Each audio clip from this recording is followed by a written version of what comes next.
Hey, what's going on, guys? Welcome back to the Dreamers Cafe Fitness Podcast Radio Show. Coming to you on this Sunday here, post our advanced Metcon flow, where I literally just melted my face off here. So if I cough intermittently, I'm just trying to really get back to normal life and get out of zombie mode, if you will. Quick reminders before we kick off today's episode. Our 47-day transformation is kicking off here in 6 days and a handful of hours. It is August the 4th right now. So if you're interested in that and you are looking to work with us and really do something a little bit different and push yourself, not only physically, but obviously mentally, spiritually and emotionally, honestly, for that matter, the 47-day transformation is for you, 47daytransformation.com. Any questions, shoot me a DM, send me an email as fast as possible. I'm traveling towards the end of the week, but I will get back to you guys as quick as I can. And I apologize to anybody for delays on DMs or emails, but literally I've been getting just, crushed on that front. But I will get back to each one of you one by one. That is my promise to everyone listening. With that said, today's podcast, we're doing an Instagram, Facebook, YouTube Q&A answer session. So all the questions that you guys have thrown out there that we've requested, I'm going to try to go through them one by one. Again, I apologize before. I have not researched these. Literally, there were so many. I'm just going to kind of read through them one by one. So some of them don't get fully answered. It's either because, A, I don't know the answer because I'm not that smart, or it's just utterly ridiculous and it's something that I can't answer, or it's inappropriate or somewhere in between. So hopefully we get some comedy out of this episode, and I'll just dig right in. So again, if you guys are watching on YouTube right now, or Facebook, Instagram, where we post this, welcome. And just a reminder for everybody listening, a lot of the questions I get can be answered by obviously just scrolling the podcast titles, or even going to Google and typing in Jeremy Scott Fitness and whatever your question is. A lot of these are on YouTube. We have about 800 and I want to say 20 YouTube videos at this point. Tons of Q&A stuff. All the podcasts are on there probably after like episode 30. All of our Instagram stuff is on there. My mobility flows, which is the biggest question I get. Jeremy, do you have a mobility flow? We actually created an entire mobility, foam rolling, and tissue work playlist on the YouTube page. So you guys can watch that, click it, and follow along with me. I take you through my exact elevated pigeon box setup that I post on Instagram every day. I go through like kind of an inchworm, world's greatest stretch, kind of T-spine, hip, glute opener. I take my wife through one actually at the track. And then there's a lot of little foam rolling tips in there. But if there's something that you guys want to see specifically, shoot me a message. We'll have our team come in, we'll film it, and we'll make it live for you. Again, our YouTube page is 100% free. So for 800 plus videos of me working out and rambling on, you guys can enjoy that anywhere, anytime. And obviously when you subscribe, you're going to get the updates just like you do on the podcast. So starting with the IG, Facebook, email, Q&A. Question 1, thoughts on keto? Well, JM Madria 89, we actually have a full podcast on keto, so I'm not going to waste a ton of time on it. My 2 cents on it, does it work? Sure. It takes out essentially an entire macronutrient, which is basically letting your body be devoid of carbohydrates, similar to carnivore, not quite as extreme on that front, but does it work? Sure, because it puts you in a deficit because you're essentially not eating one whole carbohydrate or eating very little of the carbohydrates. Is it sustainable for most people? No. My 2 cents, I think the failure rate is about 99%. You might get a handful of type A people who can really, roll with it, rock with it, and do it for the most part, but I think most people really fail on it. And they tend to fail rather quickly. So I wouldn't suggest it for most people's lifestyle because, again, like me, I like cinnamon rolls and certain things which obviously don't fit into the keto life. But again, give it a shot if you want to try it. It works for some people, but I think that is very few in terms of a lifestyle change, and that's what we coach and teach here. Next one, how many protein bars a day is too many? It's a good question. I'm trying to think the most I've ever eaten a day. This is going to be an embarrassing moment here.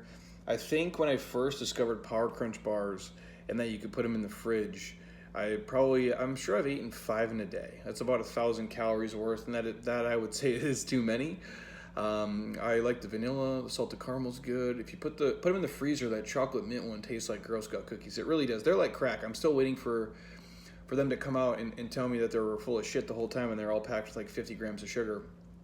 But jokingly, how many protein bars a day is too many? It's a tough question to answer. I would say, I'm a fan of real food and not eating a bunch of bars and shit. So if you're eating, if you're a bigger person or if you're eating a ton of calories, if you're eating 2 a day, that would probably be about the max. I think if you could keep it to 1 a day, that'd be ideal. But if you eat 2 a day, and the rest of your day is perfect, I'm cool with it. Or if like a Power Crunch bar or an RX bar or something keeps you from eating like a full Snickers or like a king size Reese's peanut butter cups, then I'm a fan of it. And I kind of look at protein bars as that. They're a great little supplement to the real food you're already eating.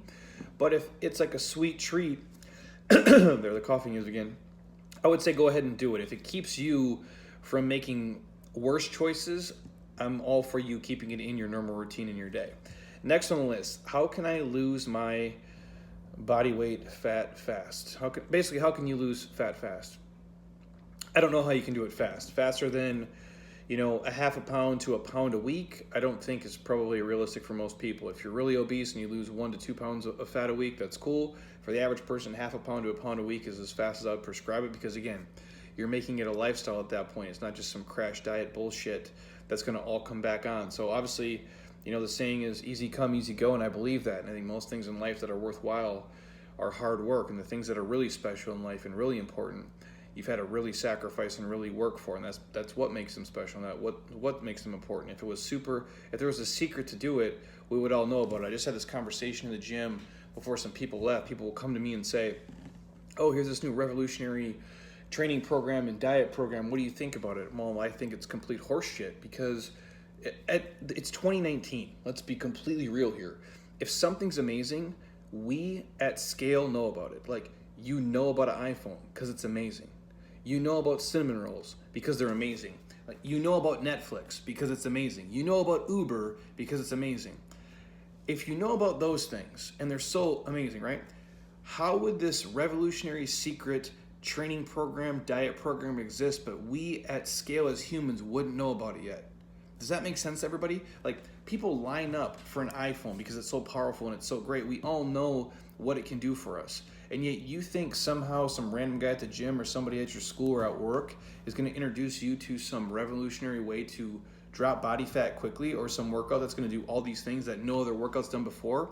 If that was the case, all of us would have fucking known about it by now, because losing fat and controlling your flesh and making you look and feel and move a certain way is more important than Netflix, Uber, and iPhone. So hopefully that drills down on you. There is no magic pill. There is no fancy shortcut. Anybody who sells you something that sounds way too good to be true in this life industry, it is too good to be true. The things that work: eating right, tracking macros, real food, training your ass off, getting quality sleep, being held accountable, wash, rinse, repeat that until the day you die. Anything short of that is too good to be true, and it's probably complete horseshit. On to the next question. Best way to cut belly fat, including supplements or diet. The best way to do it is track your macros, and to eat real food, and to train hard, and to get quality sleep, and to stay hydrated. Supplements-wise, I like Athletic Greens, obviously. If you guys are interested, hit me up. I'll send you a link for a 20 free pack. You can try them yourself. It's the best tasting greens out there compared to everything else. Short of that, there's a handful of other supplements I like: probiotics, fish oils. You guys can get the brands I use. I think are great. I like Biotint. I like vitamin D3. What else do we have? Tumeric. There's a lot of really great things. But in terms of cutting belly fat, eat at a deficit, track your macros, keep it real food, train your ass off, get quality sleep, wash, rinse, repeat that until you look the way that you like. Next one. In addition to my daily turmeric hustle, what can I eat to help fight inflammation? Great question. Real food is key. Obviously, there's certain things that are acidic, and I think we get married to the idea that all inflammation is bad. We need to have some, obviously, inflammation in the body. I believe if we were devoid of all of it, we would drop dead. You can Google that as well.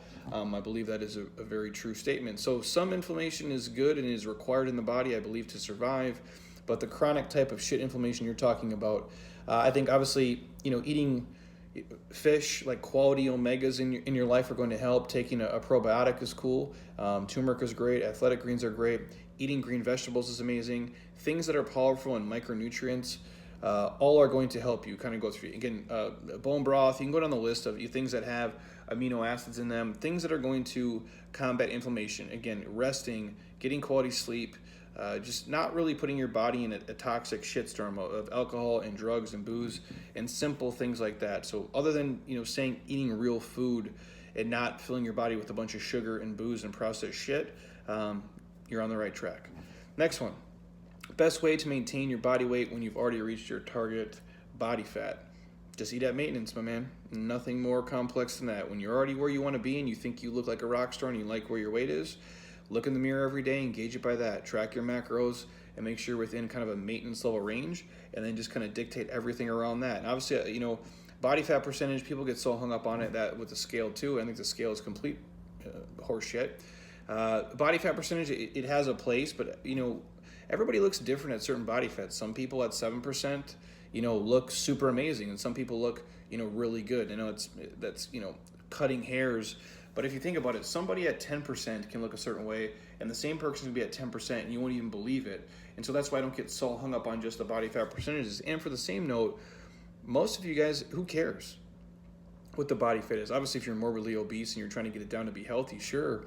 But whether your body fat is 19 or 17, whether it's 13 or 10, I don't see it as that relevant. If you like the way you look, I think that's even more important. So I would go by how you look in the mirror every single day and how you feel, how strong you are, how much endurance you have, and what the cost of that is with your lifestyle and how you're eating and looking is probably a good place to be.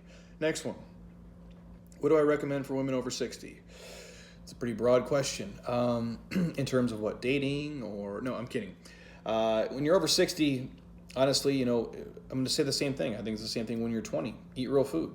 Train as hard as you can in the context of what you can do and what your goals are.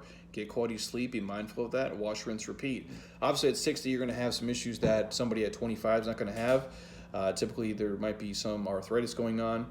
I'm sure at some point you've probably had some sort of injury, some imbalances in the body. So really just understanding, what you're trying to do and what the scope of it is. Obviously, I'm almost 36 years old.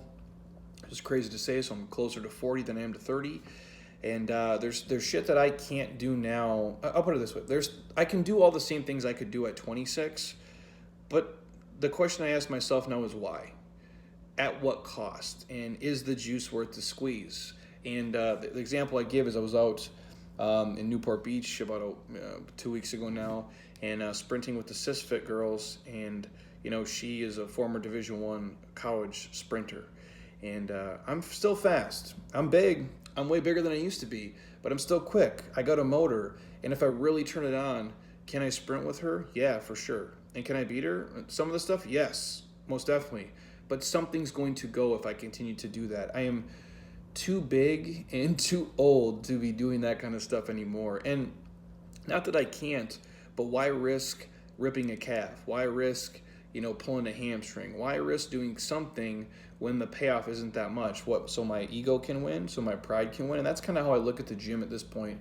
There's a lot of things I can do strength-wise. I'm still, for me, I feel really strong, and there's a lot of weight I can pick up and throw around, but I know that has a time frame on it, and unless I'm doing it for a certain payoff, I don't see the risk reward. Like for me, always to go heavy on split squats, if I always grabbing 100-pound dumbbells in each hand and banging out the reps, it's going to cost my joints, whether it's the knee, hip, or the ankle, more likely probably the knee because it's stuck between the two shitty joints, the ankle and the hip.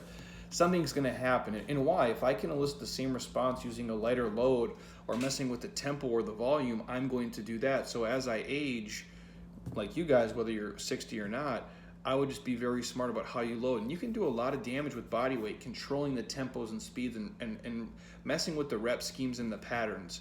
And again, is our goal to be super strong or to look like we're super strong? Is our goal just performance-based, or at this point in our life for most of us, is it vanity-based? Only you can answer that. Obviously, I'm not trying to be, the next Iron Man, or I'm not trying to, step on stage and win a bodybuilding show anymore, and I'm not trying to qualify for the CrossFit Games. I just want to look good, move good, and feel good. And yeah, when I come in here on Sundays, I want to push people, and I want them to be able to push me, but I swallow my pride. If somebody beats me on a bike or ski or row or deadlift or something, then respect to you, it's cool. I just want to look good and be able to live to train another day. And I hope you guys take kind of the same approach to it. Live to train another day. Next one. What micronutrients are essential for recovery? Honestly, I think everything. I just think, you can't go wrong in terms of that. I think in terms of recovery, the biggest thing people can do is just, get quality sleep. It really is. It's overlooked. And just be mindful of your day and don't put undue stress on your life. And I know this ties around to everything I always talk about. People ask us, hey, I want to be super lean and super fit. What do you suggest I do? I'm like, it's so much bigger than just training and just macros. It goes into your entire lifestyle. Obviously, if you have 3 kids and, student loans and a giant mortgage and a car payment, and that's going to take away from you being lean and being able to recover and being healthy and being happy. That's why I talk about it. I'm not telling you guys how to spend your money, spend your time. It's your life. You do what you want. You're grown-ass adults. But obviously, this is my show, and my opinion I am the expert on. I see a lot of people here who would be so much happier and they'd be way fitter if they just lived in a smaller house, or a less expensive house, I should say. They would be so much happier and so much fitter and so much freer in their mind if they just traded in their fancy-ass car and drove a fucking Camry. They would be so much happier and so much fitter if they left their high-stress job of making $287,000 a year and took a job and made $67,000 a year. But they're married to certain ideals and certain things, and it's hard for me to sit across from somebody that I care about and I like, because everybody who comes here, I think they're amazing people, and they're very talented and they're very great at what they do in certain things, but I'm seeing them suffering, and it's hard for me to verbalize it, to say, hey, if you made some major life changes, you'd be fitter, healthier, and happier, and it'd be easier for you. Now, you can't take the same fancy trips. You might not be able to go to the same, you probably can't eat at Mastro's 3 nights a week and spend $300 on dinner, but you're going to be fitter, you're going to be healthier, you're going to live a better lifestyle. So to me, that's a huge part of recovery and being able to be the fittest person you can be. I know it's kind of off topic for the question, and I speak about it so passionately because I see it and I believe it. And there's certain things I can do in my life with, I've been very blessed at this point to be able to do this. I can live different places than I ever thought I could live. I can drive different vehicles than I ever thought I could drive.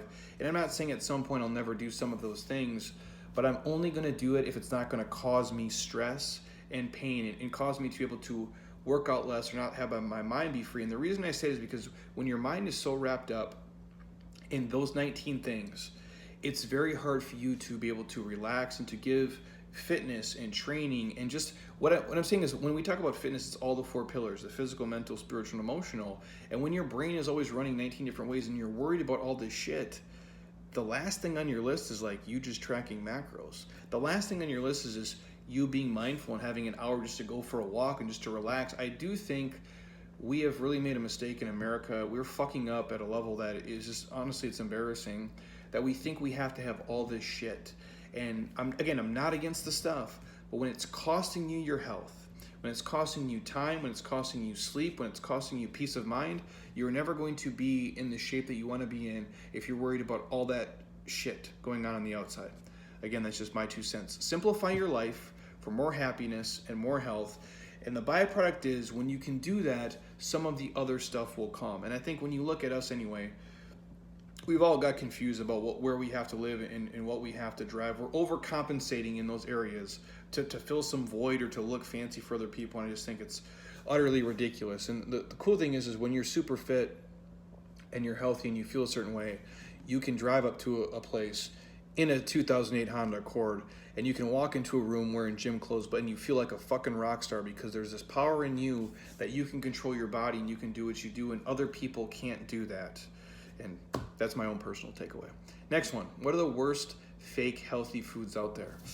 Oh, that's a good one. I think just sometimes when things are labeled, organic, or if they're labeled gluten-free, or if they're labeled health food or fitness foods, things that have those sayings on there, I'm not saying they can't be healthy and good, but a lot of times they're masking the shit that's going on inside of it. And everything's organic isn't great. Everything that's gluten-free isn't great. Everything that's paleo isn't great. And they do that to get you to buy things to make you feel like you're making a correct choice. I think that's why we harp on tracking macros so much, because it is energy systems in and energy systems out. I mean, is there a surplus? Is there a deficit? And that's what, fat loss and weight loss comes down to. So there's a lot of those foods out there. I think obviously if you're focusing on eating real food, you're going to be making a better choice. But I would just be very mindful when you read something, when you're looking at the ingredients, how much sugar's in it, how much fat is in it, where does the sugar and fat come from, where does that fall in line with the fiber and the proteins in there, and where does that fit into your day? So I don't have any specific questions. We can do a full podcast on that in all reality, which I probably will. Let me make a note here on fake healthy foods, and we can get one done for that. So great question. What's a good Nutrition if you have a high white blood cells. What is a good nutrition plan if you have high white blood cells? That I do not know, Joe Fitness 12. You stumped me there. I'll look into something else. Where do you start with an overweight client? In a reality, where we start with everybody. We have them come in and just really, depending on what they can do, we go through a basic assessment here, see what they can do physically, regress all the movements, how we teach our group stuff here. My level 1, my grandma can basically do. So that's where we start with those guys. There is some people we meet who cannot do the group setting, whether that be mentally they're just not ready to do it and they feel embarrassed about their weight or how they move. But more often than not, it's just they can't get into the postures. They can't get into the transitions. And so what I'm saying is when we have somebody who's like 350 pounds, 400 pounds, and they have terrible mobility, it's not that they can't do our group training workouts. They can't do the transitions fast enough. So what I'm saying is they come in and we have them do a bodyweight squat. We have them do a TRX row. We have them do just a basic glute bridge from the floor. And then the problem is they can't get down to the floor or they can't get up fast enough from the glute bridge to go to the next spot, which is maybe like to ski or something. So it's the transitions for them. When you're super obese, it's really hard to tie your shoes, get on and off the toilet, get out of bed, do normal human shit. So for those guys, we'll start with them individually. We work everything on a progression-regression scale, and then we move through space from there. In terms of eating, we do shallow and deep, and we have them track their food in MyFitnessPal. We see what they're doing for maybe 5 days, kind of get a snapshot of what has put them in this mold. And then from there, we meet them somewhere in the middle. Because if I suggest macro ranges so far left and they're so far right, they're going to want to, headbutt the wall because it's going to be too hard. So we coach it week by week. We have them meet in the middle. And just really do slow changes. If they're drinking, 50 sodas a week, I'm not going to, I'll tell them soda is shit for you, but I don't expect them to go from, eating fast food 3 times a day and drinking 50 sodas to 0 in a heartbeat. But if they can go, shallow and deep end, hey man, if you're used to doing, fast food 3 times a day, maybe just do it once a day. Maybe just do it, twice a week or whatever it is. We kind of coach them, and depending on who the person is. If they can go cold turkey, that's great. Some people can, some people can't. So it's knowing the individual, and that's why we call it personal training. Even when it's group training, it's group personal training. It's every person's individualized. We let them kind of ebb and flow and pick their spots, and I think that's what any great coaching program should have. Next one, larger impact on aesthetic and performance, nutrient timing or total caloric intake. In terms of how you look, I would have to say that it's total calorie intake for sure. In terms of performance, I probably still would go calorie intake with the timing will matter in terms of your performing. Now, obviously performance is very broad. I don't know if you're talking about swimming, biking, running, if you're a triathlete, if you're a bodybuilder, whatever it may be. But I think overall, if you're trying to look a certain way, for you guys out there generally, I don't think meal timing is that important. There is certain things you can do pre and post workout, I understand that, but in the scope of a day, even if the times were messed up, but the overall macros and calorie intake was in check, that is more important than the timing of the meals. I've heard people say all the time, oh, you have to eat right after you work out or you'll lose all your gains or you'll do blah, blah, blah. I got done with today's workout at probably like 11:46, 47, maybe 12 o'clock at the latest, but I think it was about 11:40-ish. And it's 2:20 right now and I haven't eaten yet. And trust me, if you're watching me on YouTube, you can still see my gains are here. I haven't lost all my muscle. So I don't buy into that. There is certain things that do matter, but for most of you, if you're trying to look a certain way, overall macros and calorie intake are far more important than meal timing. Next one, tips for eating enough calories while intermittent fasting. Just eat the food. That's it. Honestly, it's tough. I don't know what to tell you for that one. If you guys are intermittent fasting and you're finding you're not eating enough calories, you can make the window bigger. You could eat more meals. I don't know. Typically we recommend intermittent fasting for people as a fat loss protocol because it's limiting the amount of eating time that's going on in a day. And I eat 2 bigger meals. That works for me. Some days, honestly, like today, I probably only eat 1 meal because it's just kind of how my day is going to play out. And I'm okay with that. And if you guys are struggling to do that, I would say either eat bigger meals, or obviously if it's meal frequency, or just extend your fasting window if you do find yourself struggling. Maybe give you an extra hour at the end of the night or an extra hour in the morning, whatever works, but that would be my 2 cents. Tips and tricks to eating while traveling, avoiding some foods, eat what's available. Decker Davis Fit, I have a video, my man, on my page where I do all my travel stuff that I bring with me. That's what I do.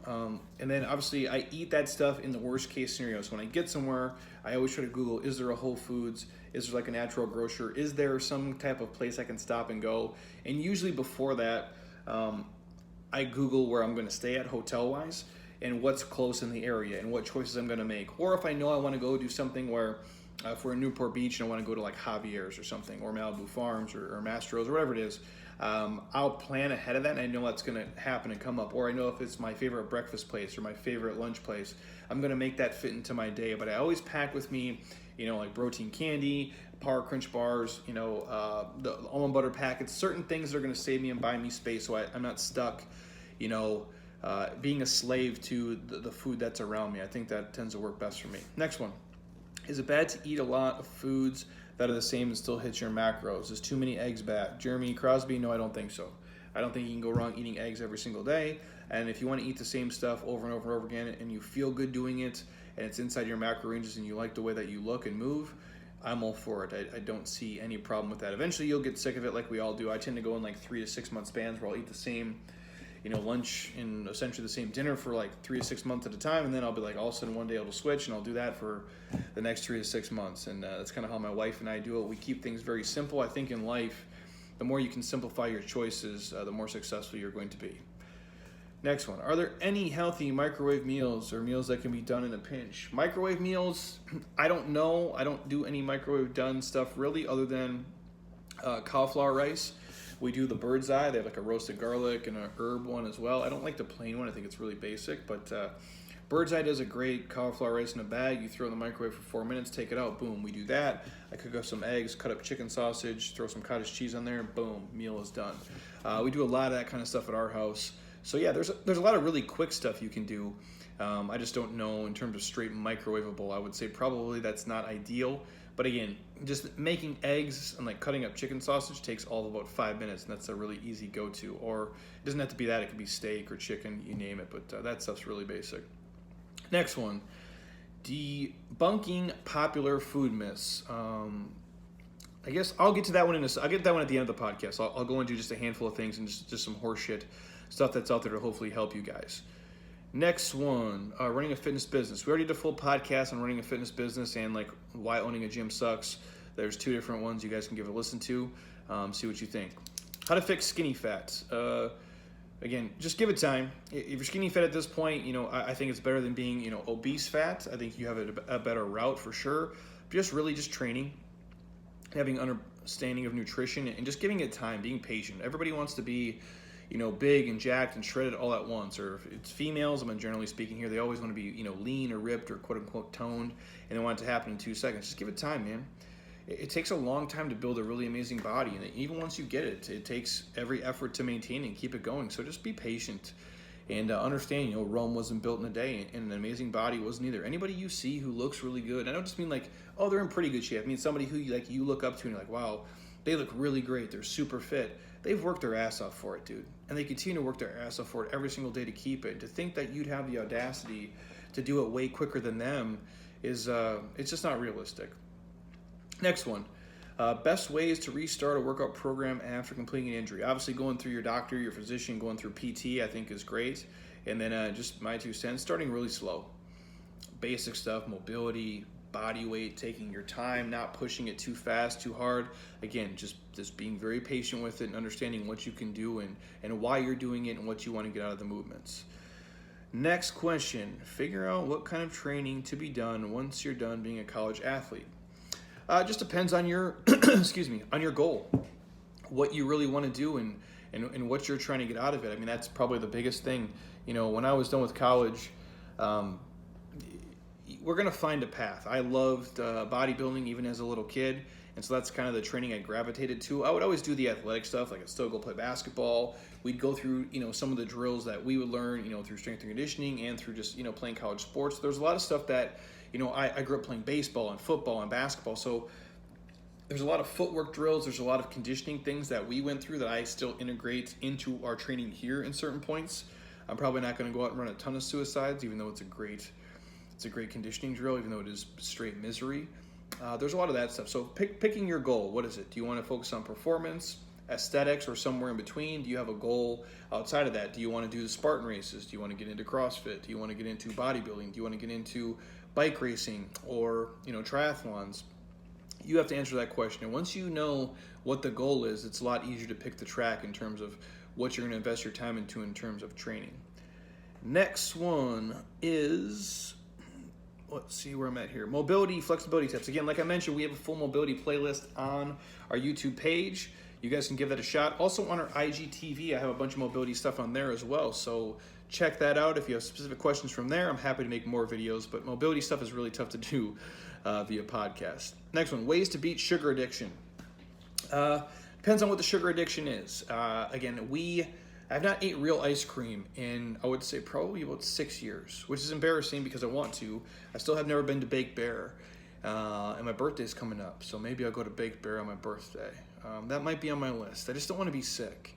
But man, those cookies and the ice cream and the brownies look really good, dude. I'm hungry just thinking about it. But so the point of me sharing that is, so ice cream stuff, we do Halo Top and Enlightened a lot at our house. That has saved us from going to like frozen yogurt places and the ice cream places like Dairy Queen or Cold Stone. Man, Cold Stone is addicting. When you walk into Cold Stone, the smell, it's like cocaine, dude. It's like you're high off it. And it's like you get what I used to get, birthday cake remix, and it comes with cookie dough or it comes with a brownie. Or no, it comes with a cookie dough or a brownie, and then we would add cookie dough or brownie. My wife introduced me to that one. It was probably, when was the first time I ever went to Cold Stone? I was 27 years old probably. My wife has been a bad influence on me in a lot of ways. But anyway, I digress. We haven't been to those places because we will do Halo Top and Enlighten so often. I think those are great ways to help. Again, like I mentioned, the Power Crunch bars are like crack. They're like 5 grams of sugar a piece. They do help a lot. Again, are they perfect answers? No. But they do help a ton. And I also will do Powerade Zeros, Gatorade Zeros, and people are going to chime in and say, holy shit, Jeremy, it's full of sucralose, it's going to kill you. Again, anybody listening, please send me some legitimate scientific research that shows that sucralose is killing humans out there and it's causing us cancer. I'll fucking wait, because it doesn't exist. You can probably find something that says if we fed rats sucralose at like 5 to 10,000 times the normal dosage, it could maybe give rats cancer, but not us humans. And if I'm drinking 2 gallons of water a day and I'm drinking 30 to 40 ounces of Powerade Zero, I think I'm going to be okay. That's just my soapbox there. Point being is those things can help with the sugar addiction. I like things like peanut butter, nut butters, even like throwing in a piece of fruit a day can go a long way. That's kind of been what's helped me. I don't have a crazy sweet tooth. My wife way more so than I. She does dark chocolate as well, but she's been really gangster with it lately and has done a great job of not having sweets and not keeping it at the house. Don't keep these things in your home, and if you do that, you're going to be successful. If you keep the shit in your house, you're more likely to eat it. At least that's been helpful for us.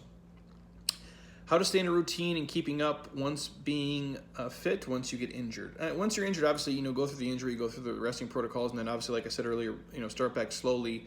And if you have an upper body injury, you can still train lower body and vice versa. I think working around it in a really safe, smart context, doing what you can do is going to go a long way in terms of when you can actually come back and go full force again. The true nutrition of powder greens versus real greens. Honestly, it's a tough one. I don't know if we have enough research. There might be stuff out there, I haven't seen it, that dictates that. Here's what I would tell people. Always eat real food anytime you can. Eat as many vegetables as you can in a day that don't make you feel bloated, gross, disgusting, and cause you a crazy amount of gas to be leaking out of your butt so you're not crop dusting your office and all your co-workers hate you. Or don't hotbox, what do they call it, Dutch oven, when you fart under the covers with your husband or wife. I'm being real with you. Heather, don't be mad. My wife will do that shit sometimes. And I love my wife, and she's great, and she's beautiful, and she's amazing, and she's super smart, and I'm lucky to be with her. But sometimes she will fart in bed and not say anything. If you say something, I'm totally cool with it. That's awesome, and I'm fine with it. But she'll sometimes do it and not say anything. And that's the worst. When all of a sudden it's this seeping, I picture the seeping baby poop steam coming out of the sheets, hits you in the face. What the is that? And anyways, what was the point of my question here? Oh, point being is when you eat too many green vegetables, that can happen. Or eat too many vegetables in general, we can get bloated and become gross. I can't eat a ton of broccoli at scale. I'll get gassy. If my wife does Brussels sprouts, she gets gassy. A lot of people do. So I'm a fan of real food and greens. My problem is, if we were really to eat as many, greens and fruits especially that we're supposed to, I think we'd go way over our sugar count for the day, most of us, because we eat more fruits than probably greens. And if we're really to eat as many vegetables as we can, we would have a really hard time digesting it and putting that out. So that's why I do like a powder greens, especially when I travel and I'm on the go, because I'm not going to be able to eat as many servings as I can. So my answer to the question is always eat real greens when possible. Obviously not to the point of where it makes you feel uncomfortable digestion-wise. And then having a powder greens, I think, is always going to be your safety net. It's going to be something that's going to help you cover the nutritional bases, and it's going to give you more of what you need, because we're busy, we're humans. In 2019, none of us are making time to eat that many greens per day. So I do think powder greens are the answer to cover the gaps that we are missing in our food. Next one, food labels and how to know good ingredients from bad ingredients. Honestly, we give out a food label here for people. What I say is, when you look at macros, ask yourself how much protein's in this, how much fat's in this, and what are the carbs in this. So what am I eating it for? Am I eating it for protein, carbs, or fats, or for a mix of them? And what's the sugar inside this product? Where does the sugar come from? Why is it there? How much fiber is in it? And what is the point of me eating this when I look at a label? And I'm not saying like, oh, if you can't pronounce it, you can't eat it, because if we really broke down like everything that makes up a banana, we won't be able to pronounce it. So I think some of that is fear-mongering and just crazy talk. But knowing, is most of it made up of real food, and what are the major ingredients inside what you're eating? And if it's some crazy stuff you don't know what it is, go ahead and Google it and just take a look. Obviously with our phones, we're literally we're geniuses, so we can figure a lot of stuff out that we didn't know before. So give that a shot, and if it sounds crazy and it looks like some ingredient that shouldn't be there, then maybe you shouldn't be putting it in your body. Next question, lifting, general exercise in the morning while fasting and not planning on breaking the fast. The question is, go ahead and work out. I don't see why you have to eat breakfast, and if you're really worried about the post-workout stuff, stealing the gains, eat after the workout. I don't think it has to be within 20, 30 minutes. I think you have a little bit more time than people say. But I'm a fan of, the people here I see to be successful, they do work out early. The people who come in at 5 and 6 a.m., they're the diehards, man. They don't make excuses. They just come in, rip the workout, and they're good to go. In a perfect world, I don't know if I'd train early in the morning, even if I could. I have probably 2 or 3 times in the last couple of years just because of travel schedule, but I rarely ever get to, because obviously we're early and we're working. And but again, if you can train early, I'm all for it, and I think training fasted is fine. I train late in the day, and I train fasted. I feel best that way. It's not for everybody, but it definitely works for me. Next one, I'd love to know the vitamins and supplements you take and when I take them. Well, Matt, I have a free supplement guide if you want it. Anybody listening, I will send you our free supplement guide. It's basically kind of everything I take in a nutshell. I take my athletic greens before my first meal usually. Sometimes I'll take it early in the day depending on how I'm feeling, but for the most part, I'll take athletic greens before I eat meal 1. I actually mix it while I'm getting ready for meal number 1, and then I drink it and then I eat my food. Or sometimes I will mix in a protein shake if I do that. Rarely do I do the shakes, but once in a great while I will. So again, obviously protein powder will be part of it. And again, I mentioned the supplements I do take earlier. And I do think, the greens are probably the biggest one for me. And obviously, probiotics on top of that. I don't think you need to take that on top of the athletic greens, but I do. I like to cover the bases. And then obviously with my biotin, with turmeric, with fish oils, those are probably the big things. And a vitamin D3, just because I have been deficient before twice. When I've got my blood work done in the last 10 years, even though I do live in Arizona, I work inside most of the day, so I don't get as much sun as I would like. Next one. Is diet more important than cardio when getting ripped? Yes, I think diet and nutrition is the key to everything across the board. I meet a lot of people here who are cardio junkies. They work out every single day, and yet they're nowhere near as lean as they want to be because they eat like complete shit. Now, I do think the aerobic work is very important. I think lifting and the aerobic work and the nutrition and the sleeping is all wrapped up into it. But if I only had to pick one, I would say your nutrition is more important than just sweating, especially because when people do their aerobic work, sometimes they're doing the wrong aerobic work, or they're not doing enough of it, or they're doing it differently than we would prescribe. And then when you eat like shit and you're not doing the correct aerobic work with strength training, it's not going to make that big of a difference. Next one, macro ratios for lean bulking. Dude, it just depends on how much you weigh and what your current weight is, what your current goal is training-wise, what you want to do weight-wise. There's so many things that go into that. There's really not a way I can answer that. Next one, when tracking calories, do you eat back calories you use during exercise? and for your goal weight if it's weight loss? Answer is no. We tell our people never to track the exercise on MyFitnessPal. I don't care how many calories you thought you burned in the workout or you think you're burning in your workouts. I don't give a shit. I think a lot of those apps are completely wrong. I don't think they're giving you a realistic scope of it. I think it gives people, literally kind of like a pass to eat more shit because they worked out. So say, well, I burned 1,000 calories in this workout, so I can eat an extra 1,000 calories. No, I don't think that is correct. I do think there is such thing as like damage control, and I do think you can put yourself in a deficit by exercising a ton, but I don't think it's a healthy practice to add back all the calories that you think you burned to fit into your macros for the day. We set them based on just what they weigh and what their goal is, but I do not believe to, kind of offset by the eating. I'm just not a fan of that in general. I think it leads to bad habits, and it goes down a really, a slippery slope, if you will. My views on CrossFit Games, benefits and dangers of CrossFit training, as the CrossFit Games on right about now, actually. I believe the finals are finishing up. My take on CrossFit and the Games, it's for athletes. It's for extreme athletes, people who have dedicated their life to it at this point. You can't just be a part-time CrossFit Games person. You got to really go all in and make it your life. I had Colleen Fosh on the podcast. I think Colleen made it to the second day, and then she got cut. She's a gangster. She's a rock star. I will have her back on the podcast. I do want to hear about her experience being an individual at the CrossFit Games this year. She is a gangster, and for her, it works out. And she's dedicated the last, probably 5-6 years of her life to it, and she's went all in on it. That's all she does. Obviously, she's studying to get her master's degree, but she doesn't have a job. On top of that, she literally trains 2 blocks behind me, you guys, every single day. 2 or 3 sessions a day, basically every day. It is her life, and she is an extreme athlete, and she is a freak, and it is impressive what she does. And for the average person, they're not going to scratch the surface of what she's doing. And so I think the CrossFit Games is an extreme sport. I think it's cool. I look at it just like, the X Games, like the people who do skateboard stuff and the bicycle stuff. I view it the same. It's for a very small population of people who are really talented and have given up their life for it and train a certain way. General CrossFit dangers, I think there's a ton, like with any kind of sport or training, but CrossFit more so just for the fact of the coaching has to be really good. And it's the responsibility of the coaches and the boxes and the programs to put these people in positions to be successful. And I get a lot of people who come in here and they've been, doing ollie lifts overhead, with weight, and they don't even know what the fuck they're doing. They don't know how to Olympic lift for shit. It looks like garbage. They're doing things that are way too heavy, way too fast, with really sloppy form, and that's when they get hurt because they're fatigued and they're trying to chase, a time or rep numbers or compete with the people in the gym, and they're not really focused on proper form, proper loading, and actually swallowing their ego and swallowing their pride and doing the shit that is going to make them better and going to make them feel better and be stronger, as opposed to I'm just trying to be on the leaderboard. Like, and they're sacrificing form and they're sacrificing their health and their joints for what? Like to say you're the fittest person in your box?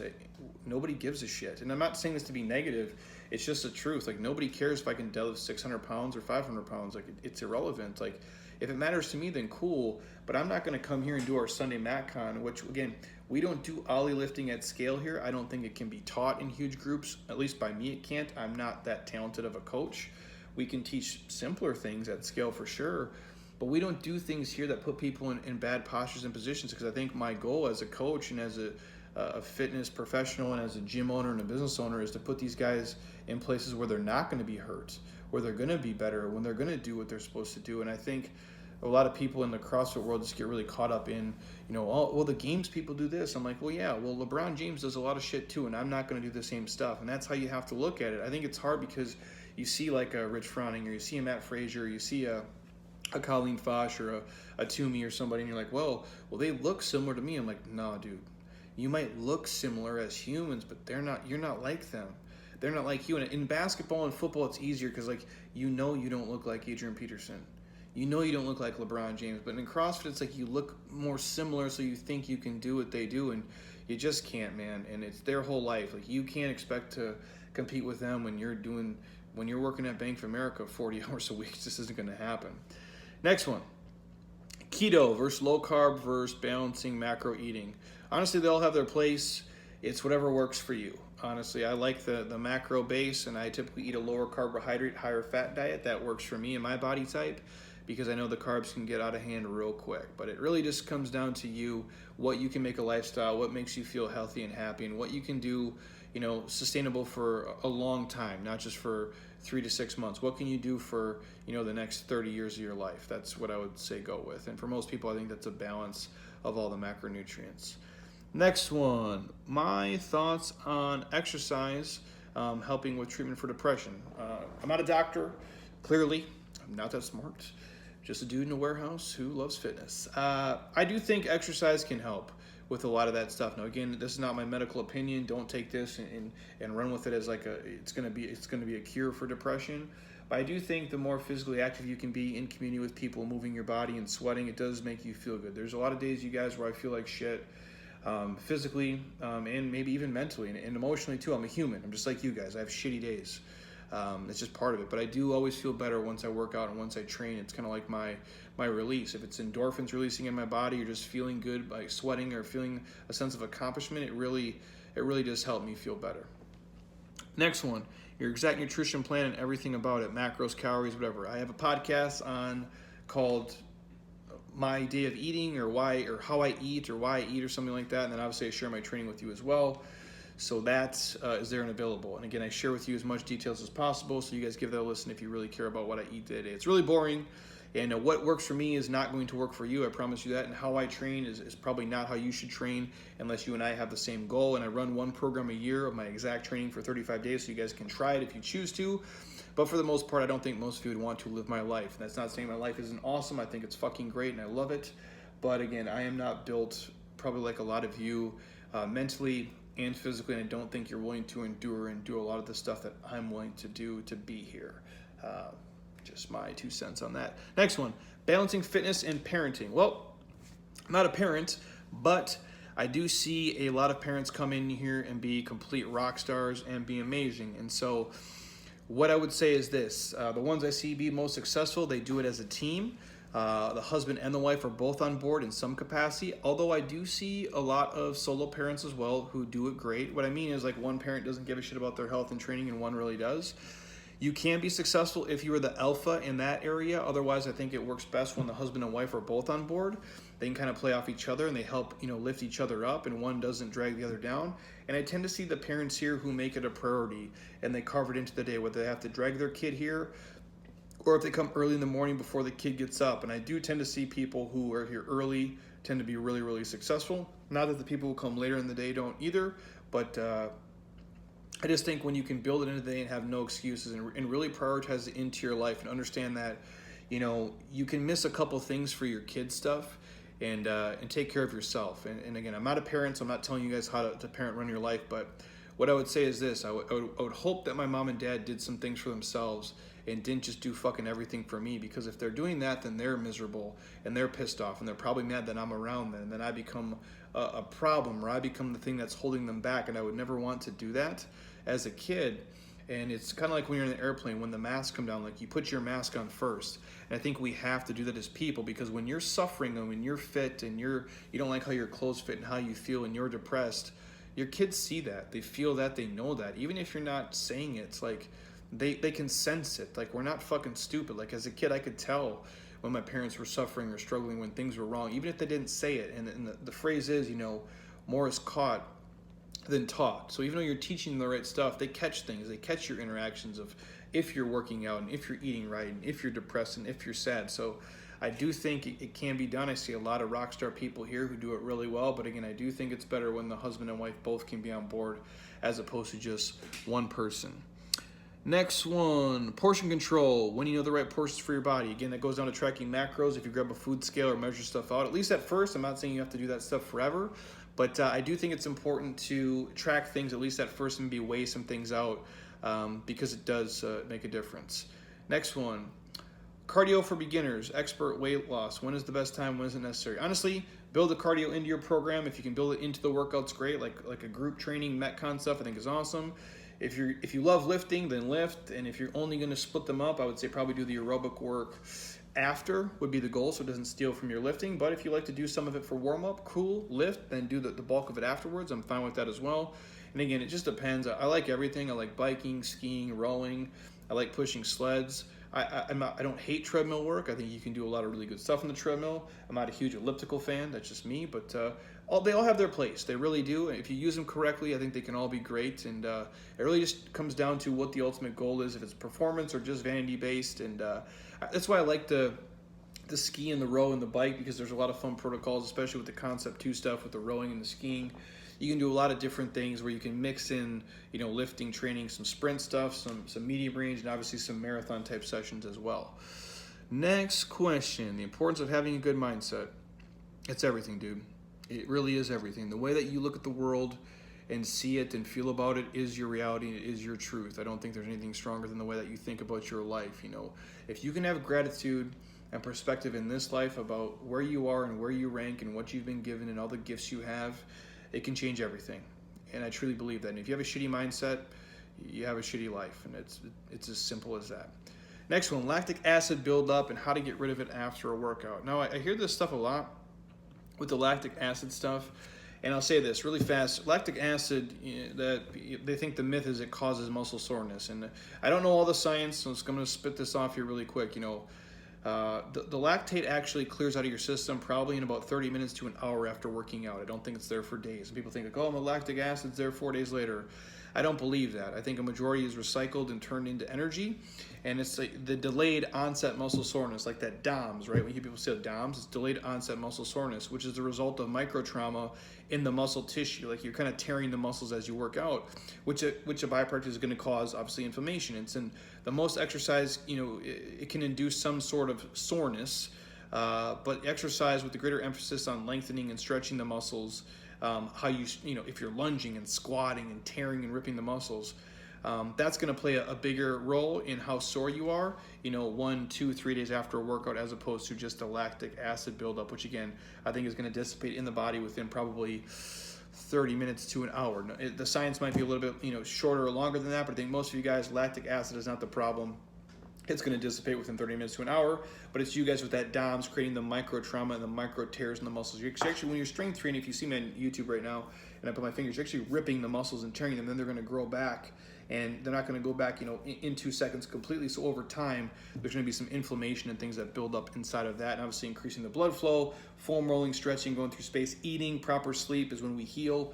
That's going to help you guys, feel a lot fitter, a lot faster. Next one, I think that's it. Other than, I'll say this, the guy who asked earlier about the diet, the myths, debunking that.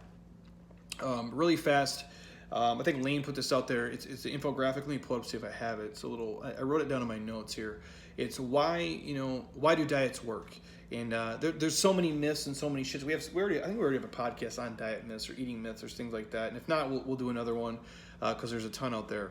But how do diets work? They all work the same in essence. And so keto, right? How does keto work? It reduces your calories by removing an entire macronutrient. Essentially, there is really no carbohydrates in keto, or very, very few. Paleo, how does it work? It reduces your calories by causing you to focus on nutrient-rich, satiating foods. That's how paleo works. Intermittent fasting, which I love. How does it work? It reduces your calories by giving you less time to eat. So there's less chance you can fuck up in a day. It's really simple. And again, my life is I'm a very simple human. I'm very basic. I do a lot of stuff. I have a lot on my plate. So the more I can simplify everything in my life, the easier it's going to be, and the more successful I'm going to be at it. Next one, like the zone diet, right? It reduces your calories by filling you up with vegetables and low-calorie fruits.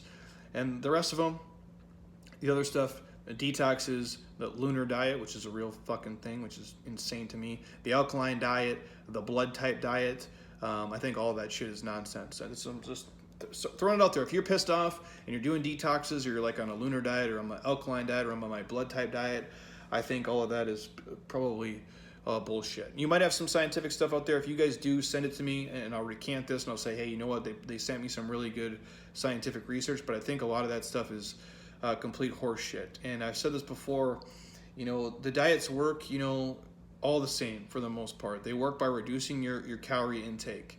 And none of them, boost your metabolism magically or do anything that's, unicorn-like. That's this mythical thing. It just doesn't exist. All diets work by reducing your calorie intake. So if fat loss is the goal, you're at a deficit. If you're trying to gain size, you're at a surplus. It's really no more complex than that. People want to sell and huck a lot of really crazy shit and do certain stuff, and I'm just not a fan of that. I don't believe in it, and I'm not going to sell you guys horse shit. We do different dieting protocols here to get people to try certain things to find out what works for their lifestyle, but I'm never going to claim it like, you know, it ignites something crazy or does something fast or like speeds up the metabolism and does this. Like, no, you know, we can call things fat-burning foods and we can do certain things like that, but at the end of the day, however you want to label it or do it, nothing's magic. And again, it comes back to my point earlier. If it was that revolutionary and amazing, in 2019, we have so much access to information and things out there, we would already know about it. It's just it. And again, at the end of the day, you have to eat right. You have to train hard. You probably have to track macros.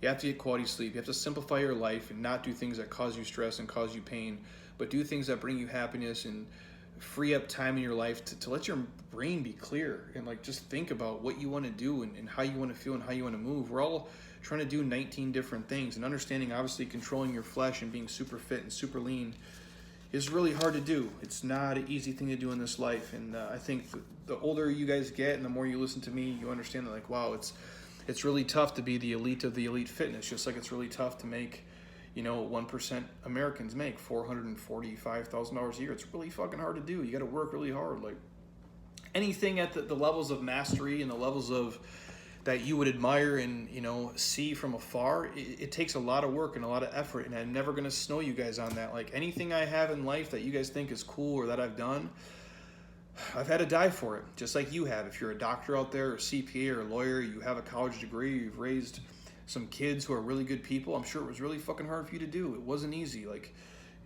kids can be shitheads and they can grow up to be shithead adults, and so if they're not, respect to you as parents who've put in the work. And it's no different with fitness. It's no different in eating. It's all really the same. It's that black and white. It's that binary. So hopefully you guys enjoyed that podcast, and hopefully I got to all your questions. I have a lot of podcasts on the docket, and I got a lot of really cool people I need to bring on. I just need to find times where their schedule works with my schedule, because the people I want to bring on are just as busy as me. They're rock stars and they got stuff going, but I will get them here and we will do some really fun stuff with them. And then I got a handful of really cool things I'm going to dig into as well, including one that's going to come out in, I got about 10 days now. I'm going to drop this podcast and you guys, which hopefully you'll share, and that will be your thank you to me. So anyways, that's a different note. I'm rambling on. If you're on iTunes right now, stop. Don't be a lazy ass.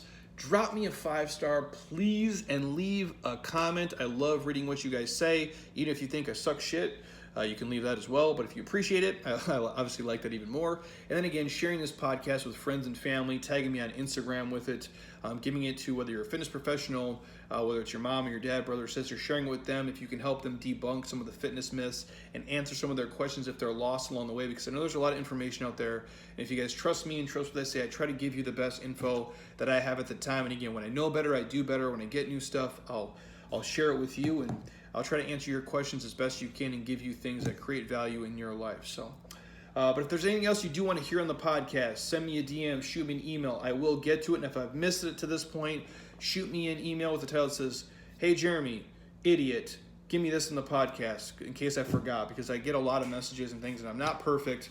I never claim to be, and so there is things that do slip through the cracks and I do miss, but if not, I will get to it as soon as possible. So have an amazing rest of your Sunday. I will drop you guys probably one more podcast this week, and until next time, eat well, train hard, be nice to people, and please keep doing shit you love with people you enjoy, because your life is too short not to. I'll talk to you soon. Peace.